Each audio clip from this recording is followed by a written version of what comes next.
పిచ్చామో మంచామో నీకంటూ ఒక భార్య ఉంది కదా చెల్లెలా.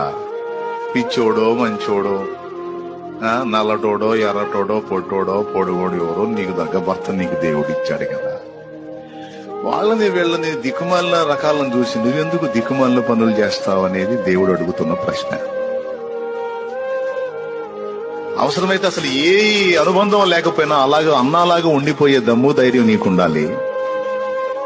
అలాంటిది ఏదో నీకు ఇచ్చినదేదో నేను నీకు ఇచ్చాను కదా, ఒక తోడుని. అతన్ని ఎందుకు మోసగించాలి నువ్వు? దురాశ గర్భమును ధరించి పాపమును కనగా పాపం పరిపక్వమై మరణాన్ని కంటదని వ్రాయబడి ఉండలేదా? ఎందుకు వాళ్ళని వీళ్ళని చూసి ఇతరులతో పోల్చుకొని మనిషికి మనశ్శాంతి కరువు చేసేటువంటి దరిద్రాల్లోకెల్లా పెద్ద దరిద్రం ఏందో తెలుసా? పక్కోళ్లతో పోల్చుకోవటం.